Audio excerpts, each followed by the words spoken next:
Mais que se passe-t-il chez Armand? Tu entends? Oh, on dirait un groupe de personnes qui chantent. Eh bien, en effet, les parents d'Armand organisent des réunions pour étudier la Bible, chanter et prier Dieu. Et cela se passe dans leur salon. À la fin de la rencontre, quelques personnes déposent de l'argent dans une corbeille. C'est pour participer aux frais de l'œuvre de Dieu. Le petit Armand, qui n'a alors que 5 ans, est impressionné par toutes ces pièces et ces billets. « Il y en a beaucoup !» se dit-il. « Je pourrais en prendre un peu et m'acheter des bonbons. Personne ne le verra. » Un jour, il en a tellement envie qu'il passe à l'action. En équilibre sur la pointe des pieds, il parvient à toucher la corbeille. Il glisse la main dans la corbeille et ses petits doigts se referment sur un gros billet. Ça y est! Sans perdre une seconde, il enfourche le grand vélo de maman et pédale à toute vitesse jusqu'à la boutique de bonbons. Il gare le vélo. Une joyeuse sonnette tinte quand il pousse la porte du magasin. « Qu'est-ce que tu veux, mon petit ?» demande la marchande en se penchant par-dessus le comptoir. Les joues un peu rougies, Armand montre du doigt ses préférés. « Oui, ceux-là, des malabars et aussi les petits coquillages alléchés.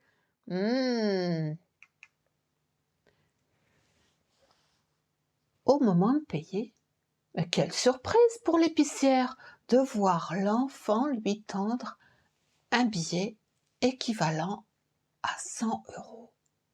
« J'ai ça. Est-ce que c'est assez ?»« Mais, mon petit, c'est beaucoup trop. D'où sors-tu ce billet ?»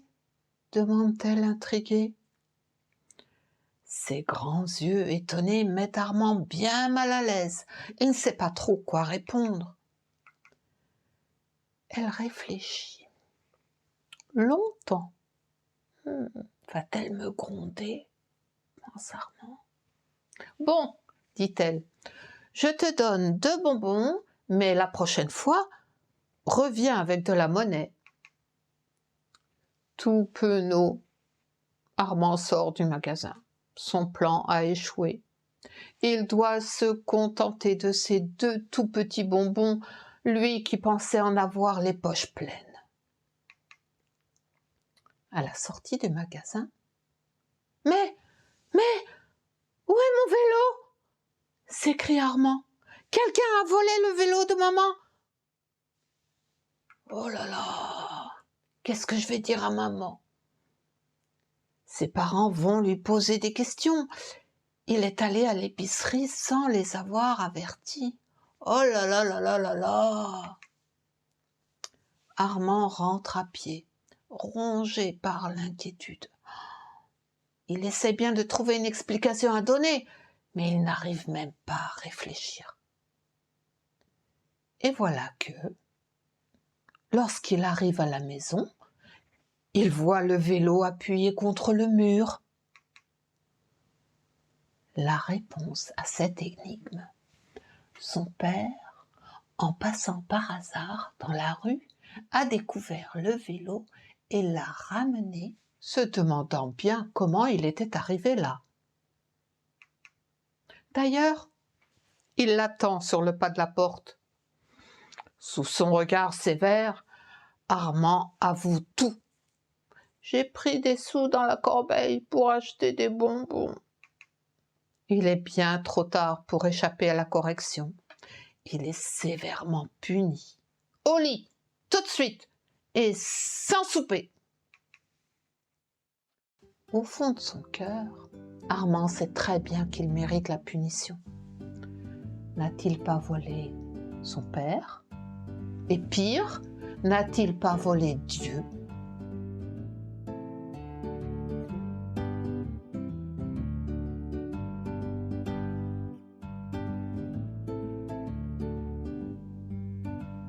Dieu nous dit, tu ne voleras pas.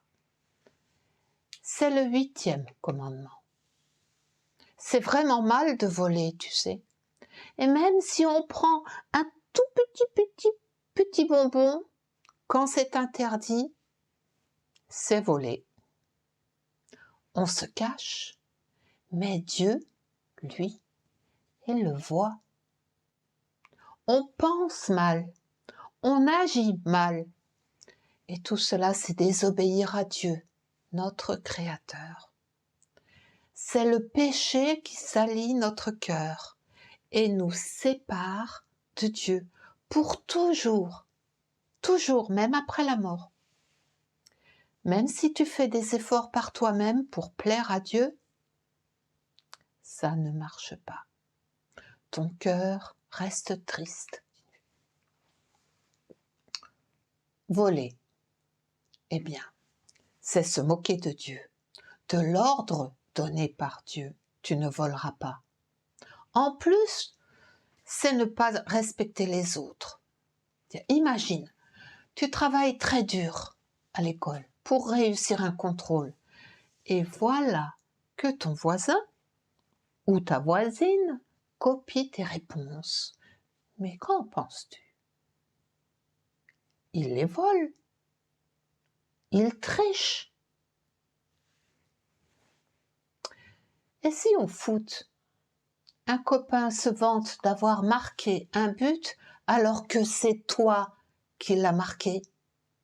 Mais il veut te voler, il veut voler ce qui te revient. Mais oui, voler, c'est prendre ce qui ne t'appartient pas. Oui, il y a vraiment beaucoup de manières de voler, de tromper.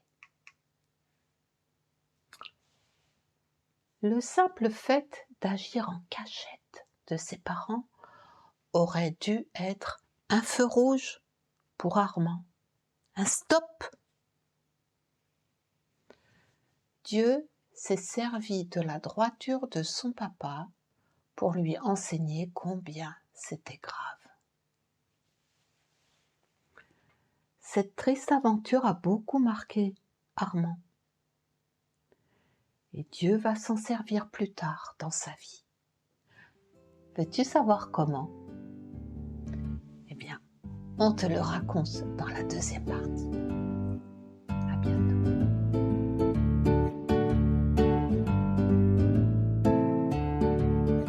Bonjour. Le 8e commandement de Dieu t'a fait découvrir le début de l'histoire d'Armand. Armand a maintenant 7 ans. Nous sommes un dimanche matin. Une joyeuse agitation règne dans sa maison. La salle à manger réunit un petit groupe de chrétiens. Ce jour-là, une dame va être baptisée, c'est-à-dire qu'elle va être entièrement plongée dans l'eau dans une petite piscine portative installée pour l'occasion dans le salon. Elle montrera par ce geste qu'elle regrette la présence du mal dans sa vie et qu'elle veut désormais vivre comme une enfant de Dieu. C'est une fête quand une personne commence une nouvelle vie grâce à Jésus, notre Sauveur. Armand regarde l'eau monter dans cette sorte de baignoire qu'on appelle un baptistère. Et soudain, d'une façon mystérieuse, une grande joie envahit son jeune cœur, comme si une porte vers le paradis s'ouvrait. Cela dure quelques instants, puis le sentiment magnifique disparaît. Mais ce signe laisse un doux souvenir dans sa mémoire. 3 ans plus tard, toute la famille déménage près de Lyon dans un appartement. Et il en faut des chambres pour 6 enfants. C'est à ce moment-là qu'Armand fait son entrée à l'école des grands, au collège. Mais que se passe-t-il? Il a des difficultés. Le comportement de certains élèves lui fait peur. Et puis, il a de la peine à se concentrer. Il y a tellement de leçons différentes à mémoriser. Les biens sont si rares. Les parents d'Armand ne comprennent pas leur garçon et lui reprochent ses mauvaises notes. Idiot, idiot, entend-il parfois lorsqu'ils sont fâchés et secouent la tête. Alors, une nouvelle tombe. Il fallait s'y attendre. Armand redouble sa 6e. Quelle honte pour lui!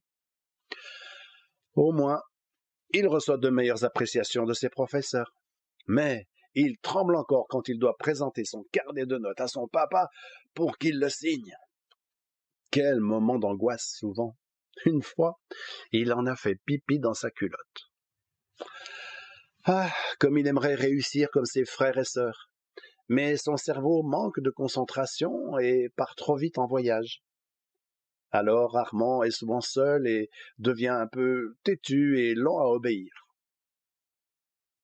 Il en arrive parfois à se détester lui-même. Pourtant, ses parents sont courageux et font de leur mieux pour l'aider à réviser ses leçons. Assez souvent, le soir, au moment du coucher, sa maman prend un moment pour prier pour lui. Cela l'encourage un peu. Vers ses 13 ans, il ressent souvent du découragement. Mais un jour qu'il s'apitoie sur lui-même, 2 souvenirs remontent soudainement du fond de sa mémoire. Devines-tu lesquels? Oui, ce triste vol commis à l'âge de 5 ans. Et aussi cette grande joie à l'âge de 7 ans, juste avant le baptême de la dame. Il comprend alors que Dieu utilise ces 2 souvenirs pour lui montrer qu'il y a 2 manières de vivre, soit en s'opposant à lui, soit en se confiant en lui.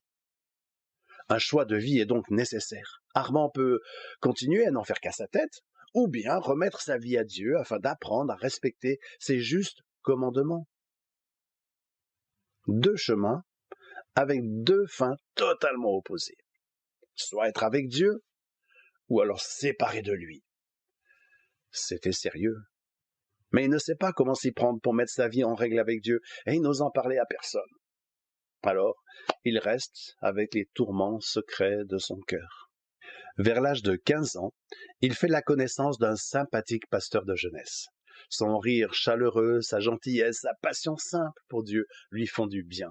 Et puis, il entendra la prédication vibrante d'un serviteur de Dieu, nommé Fernand le Grand.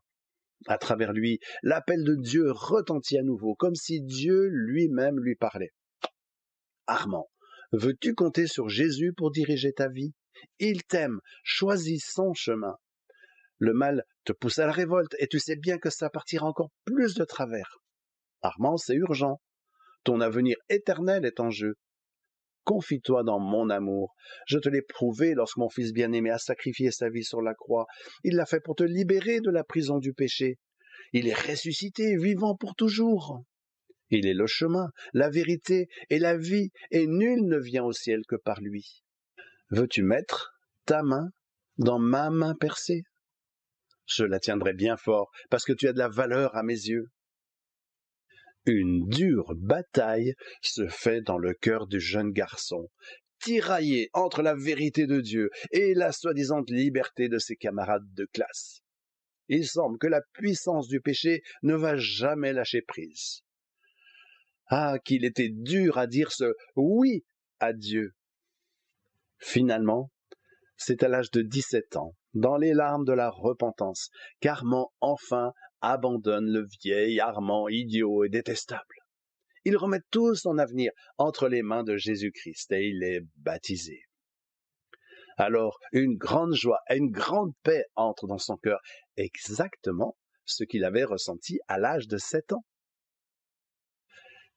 Connais-tu le bonheur d'être aimé? Sais-tu que tu as beaucoup de valeur pour Dieu? Quand Jésus est mort sur la croix, c'était aussi par amour pour toi. La vie de Jésus a fait naître un nouvel Armand, avec un cœur bien disposé. Il s'est joint, ainsi que toute sa famille, à d'autres chrétiens dans une église évangélique de Lyon. Sur le plan scolaire, il a quitté le lycée en seconde pour entrer en apprentissage et découvrir le métier de tourneur sur métaux dans lequel il s'est épanoui. Voilà, j'espère que cette histoire t'encourage, car elle est vraie. Sais-tu comment je le sais? Armand, c'est moi. Et je suis heureux de partager mon histoire avec toi. Tu vois, je ne suis plus aussi jeune, mais je suis tellement reconnaissant au Seigneur Jésus qui m'a sauvé de la perdition quand j'étais enfant et m'a guidé fidèlement par sa parole et son esprit en moi. C'est Christ qui vit en moi. Je vis dans la foi au Fils de Dieu qui m'a aimé et s'est livré lui-même pour moi. Que Dieu te bénisse.